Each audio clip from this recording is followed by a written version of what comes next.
All right. Does Mike Trout want to win?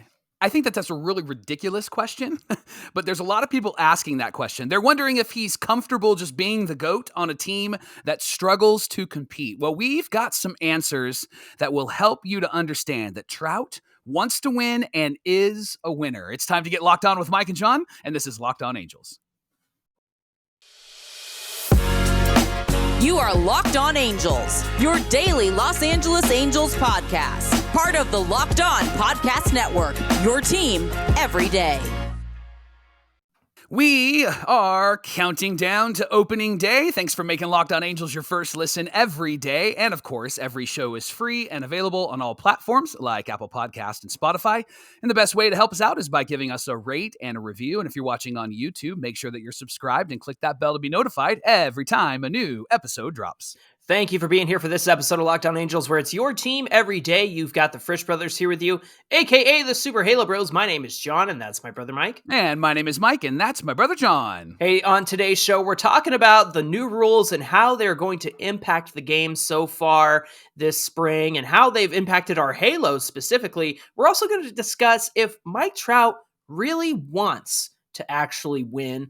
And we're going to begin with talking about some of the latest roster news that came out yesterday and talk about the big win against the Dodgers last night, Mike. Yeah, that was exciting. We'll get to that in just a moment. But first, let me start with Sam Blum, friend of the pod. Yes. He tweeted out some information about the Angels roster, and I was bummed because he talked about Jared Walsh missing the start of the season. Yes. He's going to go on the IL as he deals with headaches and insomnia. Ugh. That sounds terrible. Yeah. The good news is that it's not like an injury that he has to recover from. Those things are easily solvable.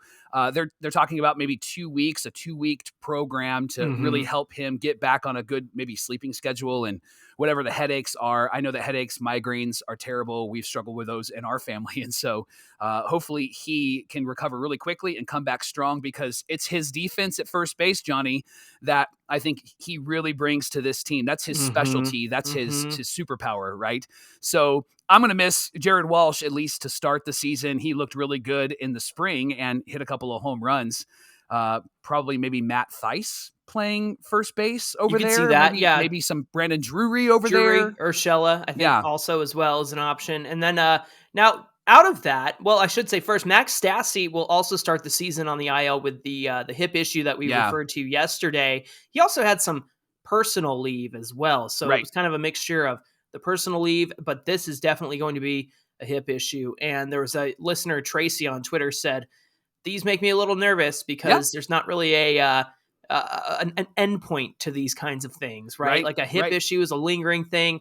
Jared Walsh, yes, he's doing a 2-week program to kind of help out with the sleep stuff. But man, if you can't sleep, then you're just not in any shape to be coming to the ballpark. But out of that, Mike, is, I don't want to say it's a silver lining, but it does solve a lot of the questions that we had coming into the season. First is that Logan O'Hoppe definitely makes this team. You and I were pretty certain he was going to make the team. Yeah. And then Jake Lamb, who is also going to make the team and kind of step in that Jared Walsh role. He'll be great off the bench. He's had a great spring and has earned his way onto the roster. We talked yesterday about he'll be great AAA depth, but this is why you have depth. This is why you don't DFA Brett Phillips. Yes. This is why you keep Moniak and Adele in AAA, people. This is the exact reason why. I know it wasn't an outfield injury, but it easily could have been an outfield injury. So this is why you keep everybody that you have rostered to start the season. You don't cut. You're not making cuts. I know it's tax season, but stop cutting people. Come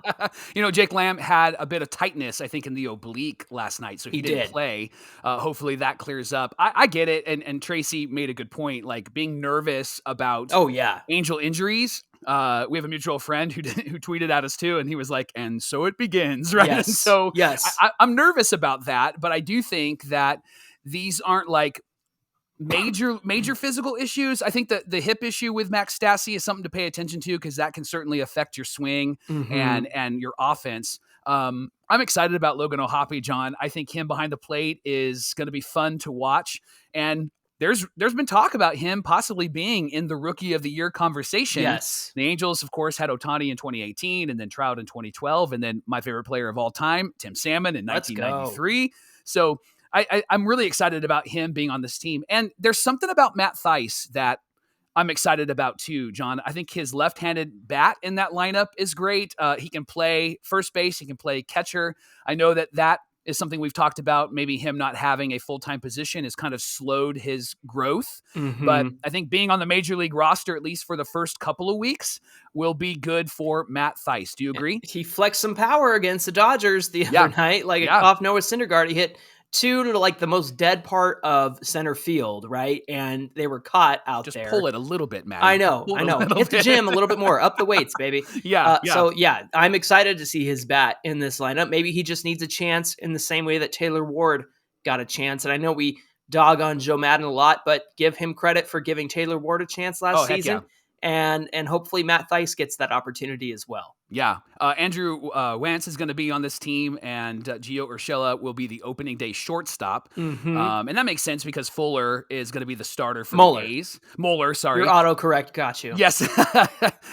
Our Locked On A's friend is going to be mad at me. Yes. He's a lefty, and so it makes sense having Urshela as the starting shortstop. And there's still questions about the sixth starter. It sounds like it's between Davidson and Canning, and I'm going to lean in the direction of Davidson just because he didn't have the options, and he hasn't looked bad. He didn't look bad against the Dodgers 2 nights ago, and he had a really good spring. And so I think at least when that first round comes up, I think Tucker's going to be the guy, and they'll probably use him as a swing man out of the bullpen. Why not? Sounds like the perfect plan to me. All right, last night's game against the Dodgers, Noah Syndergaard, former Angel, versus Tyler Anderson, former Dodger, made things interesting, and we lost draft picks for signing both of them. So we have that in common as well. Yay!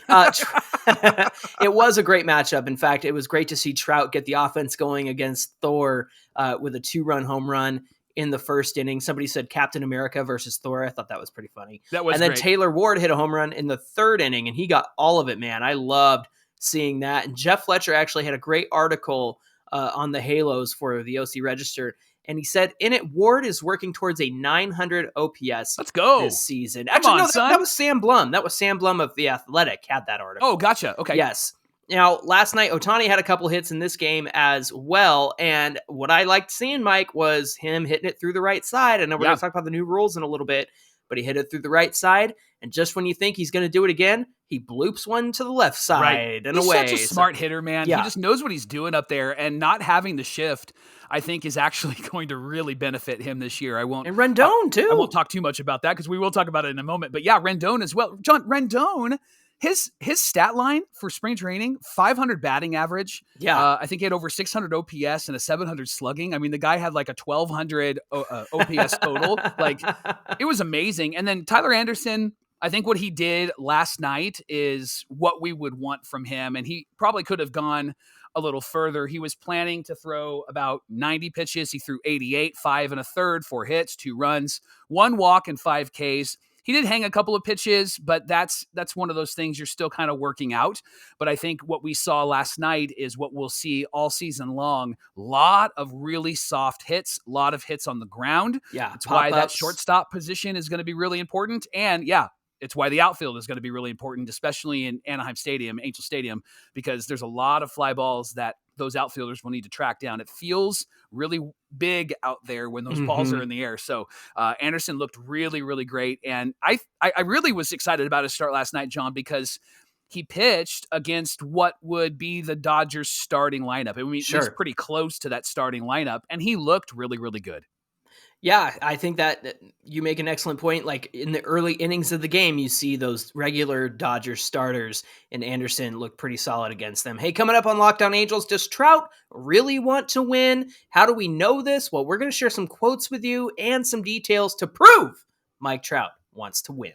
Today's show is brought to you by LinkedIn Jobs. Every new potential hire can certainly feel like a high-stakes wager for your small business, and you want to be 100% certain that you have access to the best qualified candidates. This is why you need LinkedIn Jobs. They're going to help you find the right people for your team faster and for free. Here's what you need to do. You'll add your job to LinkedIn, and then once you do, post the purple hashtag hiring frame to your LinkedIn profile to spread the word that you are hiring. There's simple tools on LinkedIn that can help you with screening questions, that can help you focus on candidates with just the right skills and experience so that you can quickly prioritize who you'd like to interview and hire and get the right people in the right position so that you can achieve your goals for 2023. Business owners like you rate LinkedIn jobs #1 in delivering quality hires versus leading competitors. So find the qualified candidates that you want to talk to faster. Post your job for free at linkedin.com/LockedOnMLB. Use that website so you can post it for free.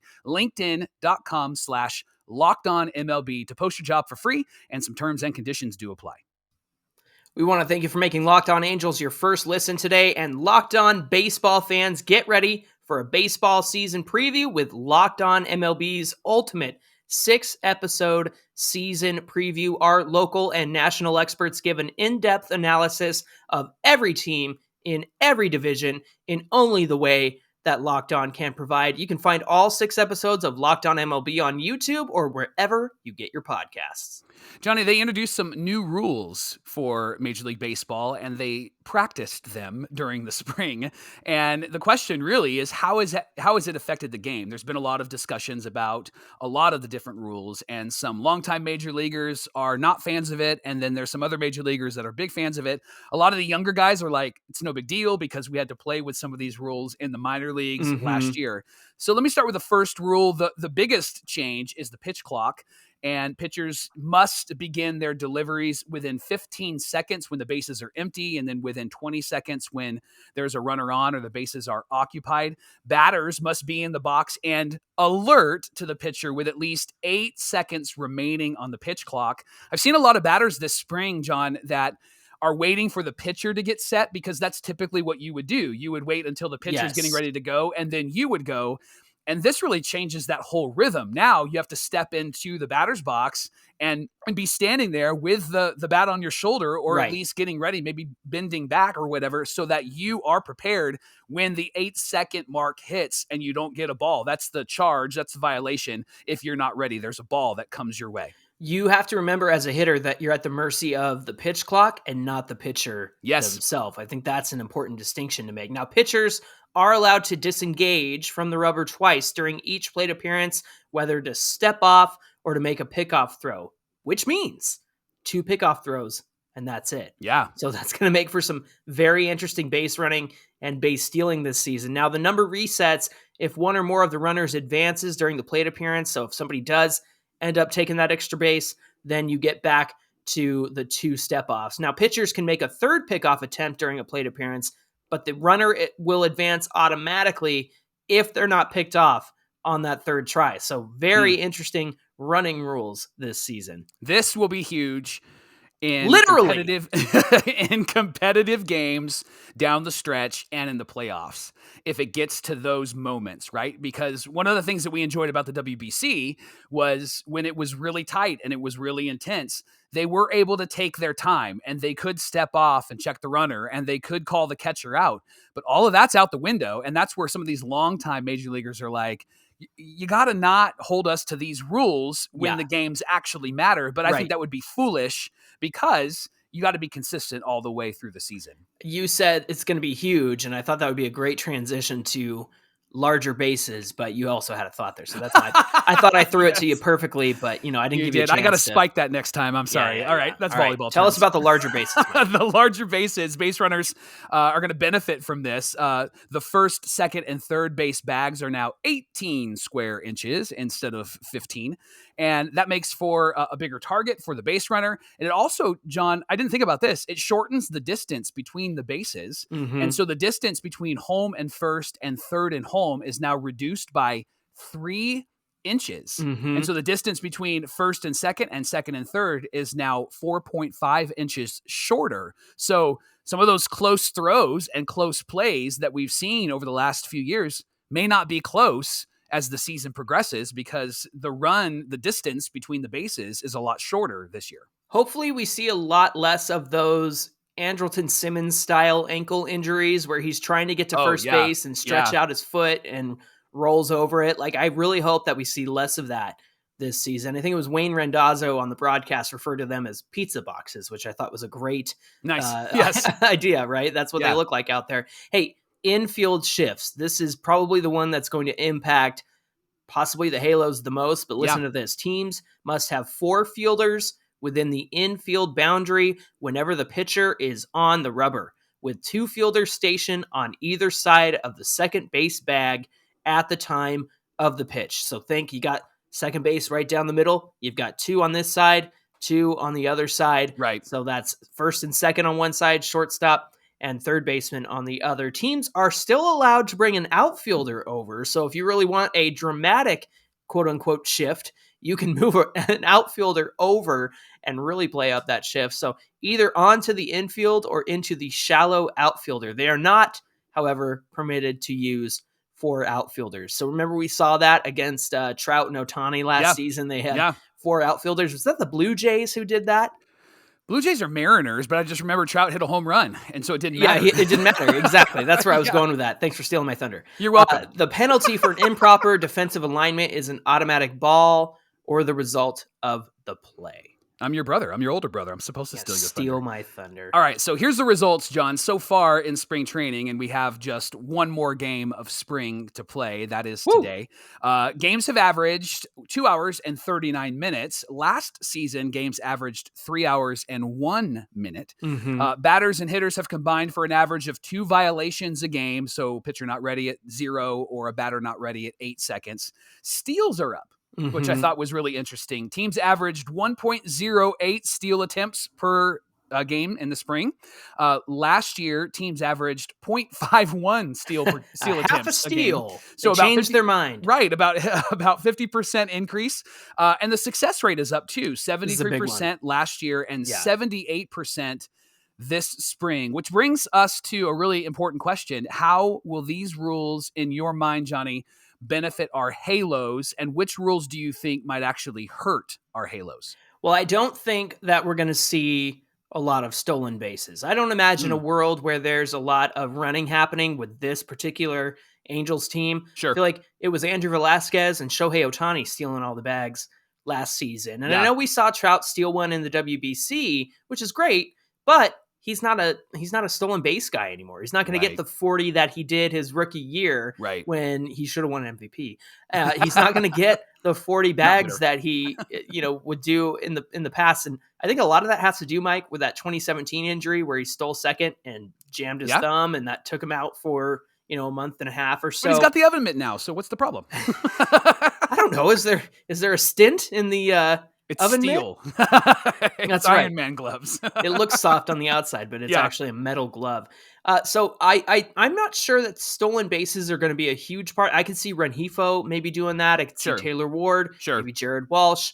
But I think the biggest thing here, Mike, is the shift. And in particular, Shohei Ohtani. You've got some great data here. Why don't you share that with us? Yeah, he made 78 outs last year hitting into the shift. So that was 88% of his total outs. Ooh. All season long. And so, Johnny, you and I have talked about this on the pod.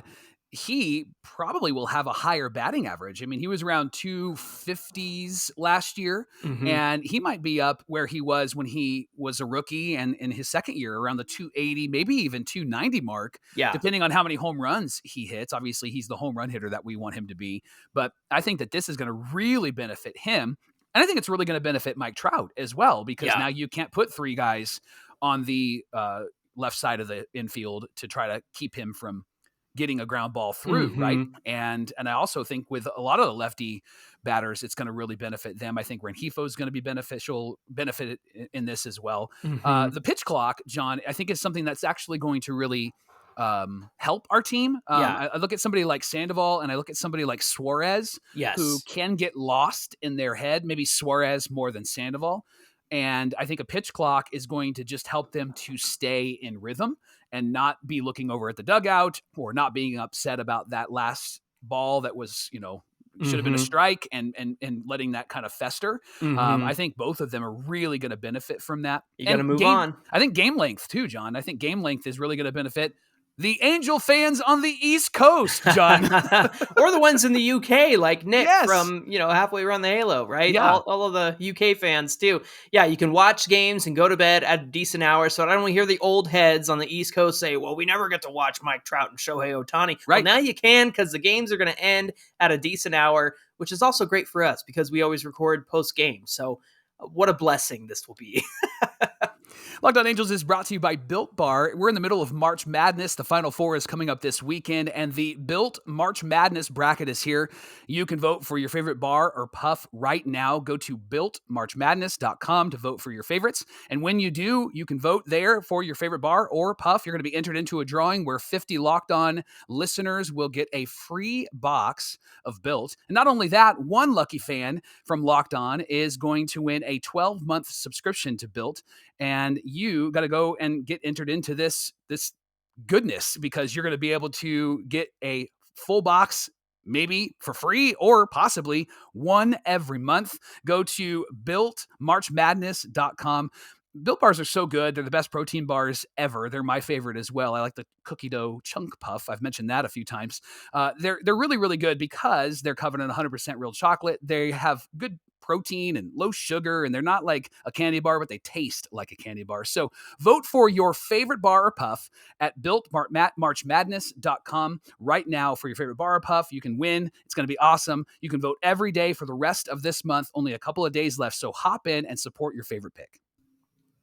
All right, getting into our last conversation of the day, we have to talk about Mike Trout and how he will always be Mike Trout. But there's a narrative, and it started with the WBC, and you know that I had to put some people in their place last week while you were gone, Mike.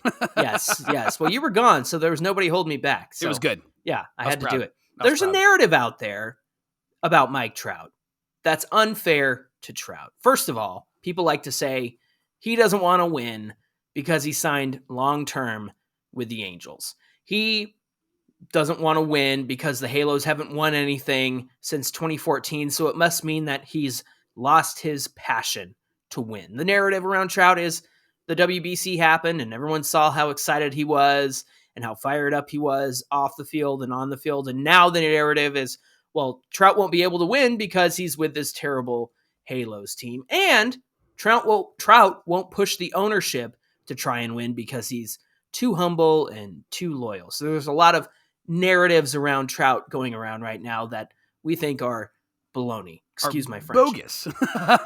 and here's what's interesting, John. When Trout came home from the WBC, he was interviewed and he said, heading back, I texted Nev, obviously Phil Nevin, and I said, I needed this.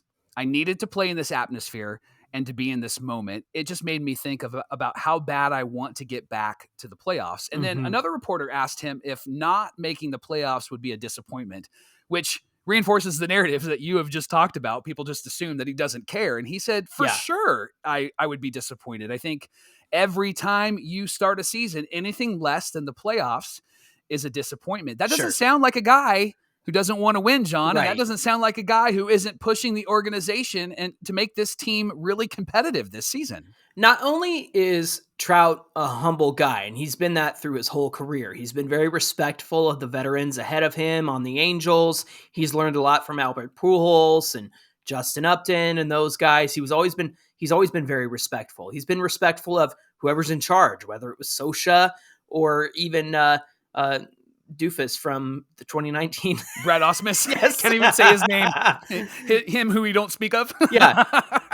And he's always been respectful. I haven't been respectful because I just called him doofus, but that's all right. You're not playing for the Angels. Mike, here's what I get frustrated with. I know you've got some thoughts too. Yeah. But here's my thoughts about this whole Trout situation. When he signed that extension in 2019, I believe, correct me if I'm wrong, that his contract he was on was going to run out after 2020. So there was the 2019 season and the 2020 season. Now, we didn't know it was going to be a pandemic shortened season, right?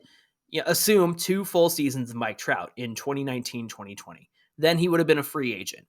You can't tell me that after 2 years at the time, full seasons of Mike Trout, again, we didn't know it was going to be 60 games. You can't tell me that if he had let that contract go and sign a new deal somewhere else, that he wouldn't have gotten more money than he got with the Angels on the deal that he has now. I know it was the highest paid contract in sports at the time and still is in terms of the overall value. The annual value is different, but everyone likes to say that he stayed for the money. Yeah. He stayed because he wanted to get the bag. Well, first off, congrats to him for getting the bag. Right. Second of all, earning it.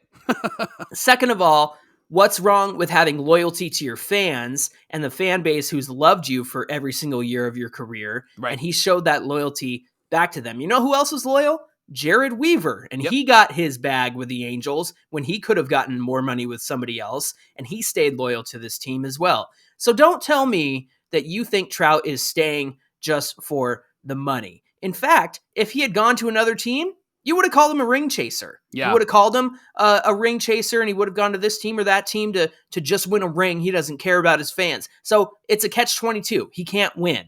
And the last thing I'll say about Mike Trout is the fact that he going to another team and not being loyal to the Angels, it really frustrates me, because then the narrative has become, oh, he doesn't want to win because he stayed with the Angels. Well, you know what? Everybody says he could have gone to the Phillies, but at that point in 2019, the Angels were only 4 seasons away from their last playoff appearance, right? And the Phillies were 10 years away from their last playoff appearance. So don't tell me he didn't want to win, because he was only 4 seasons away from the last time his team got to the playoffs. Here's where I want to push back, John. Trout's always going to be Trout, and he's going to be loyal, and he's going to be humble, and he's going to be great. Mm-hmm. And fans have run with this narrative that athletes who show passion on the field are the ones who want to win. Fans believe that athletes who are talking all the time to the media and being aggressive and being controversial are the ones that want to win. And then fans assume that athletes that are humble and quiet don't want to win. And that's just unfair and unrealistic, because not everybody's going to be Kobe Bryant. Right. And not everybody's going to be LeBron James. Not everybody's going to be somebody who's always going to be in the media talking about things and demanding trades and talking about what they're talking about with upper management. Yes. You know who else is like Mike Trout, John? Shohei Ohtani. Yes. Shohei Ohtani is humble, and he's loyal, and he's somebody who is great at what he does. I mean, this guy's picking up trash and saying hi to the opposing players, and he's being respectful and making sure the fans in the front row, when the foul ball comes in the front row, are ducking out of the way, and he's checking on them, right? Like, he's that guy. Both of these guys are those type of athletes, and for some reason, Trout gets the narrative that he doesn't want to win, and Ohtani gets the narrative that he does want to win, because Ohtani has said, yeah, I'd like to win. Mm-hmm. Well, Trout has never said that he doesn't want to win. In fact, he has been somebody who has been on this mediocre team for the last 8 or 9 years. and I think that probably has worn on him a bit. Of course. But I don't buy the lie that he doesn't want to win and he's not pushing for this team to be better. I don't buy the lie that he's not angry about this or that he's not frustrated about this. He's just not going to throw fits and disrespect people and be dishonorable in the public media. It's publicly praise and privately critique. That's a great leadership point that John Gordon and all of those leadership guys would say that you would do. And this is why Trout is a really great leader. And he did say, remember this, he did say he was talking to Perry every single day. Perry was checking in with him. So God bless Perry for checking in with Mike Trout, right? He was also checking in with Anthony Rendon and checking in with Ohtani. And this is his 3rd GM that he has had to work with. Right. And this is the guy that I feel like, and I know you do too, that actually has done some things and probably figured out how to make this team better. Yes. And this is Trout's 4th manager since 2018. And so there's a lot that's been out of his control. And yet we hear that Trout is just not wanting to be a winner, doesn't really push to be a winner because of who he is. And then we see the WBC, and then we see this drive get reawakened in him. Here's what I just don't want Angel fans specifically to mistake.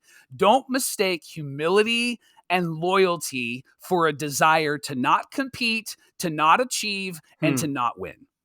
And Trout and Ohtani are not going to throw their weight around in the way that we might expect, right? Because they're involved in the conversations. They spoke to Shohei about the moves Perry Minasian did. Perry Minasian is answering to the faces of this franchise.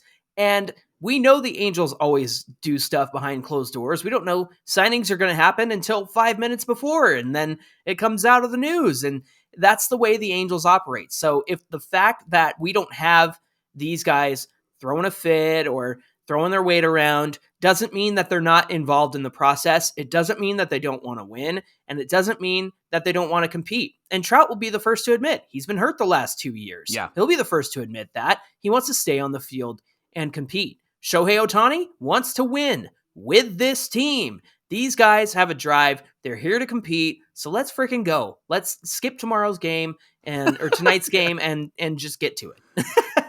Trout wants to win, and you've won because you've made Locked On Angels your first listen today. Now for your second listen, check out the Locked On Fantasy Baseball podcast. Matt and Dom are going to give you all the strategies for your draft. John, did you use their strategies when you did your fantasy draft? Yes, I did. Now you're going to win because Matt and Dom are going to set you up to win. You can find their podcast wherever you get podcasts and on YouTube. And of course, they're a part of the Locked On Podcast Network, your team every day. Get at us on Twitter at Locked On Angels and follow the Super Halo Bros on Twitter and Instagram at Super Halo Bros. And if you're on YouTube, best way you can help us out, hit that subscribe button and comment below. We love getting into your comments on YouTube. Hey, Mike, what do we have on deck for tomorrow's show? Is the AL West the best division in baseball? Well, John joined some of the other Locked On hosts from the AL West to discuss this and a whole lot more. And Johnny, can I just say, you represented us well. So you can listen to this anywhere you get podcasts, or you can watch on YouTube, and you can join in on the conversation. And John, you fought well. I know you had to shower afterwards talking to the Houston guy and talking to the Mariners guy, but it's a really great conversation, and you can listen to it or watch it right here tomorrow on Locked On Angels. Yeah, things were pleasant. It was nothing was thrown. Yeah, no swear words were had, right?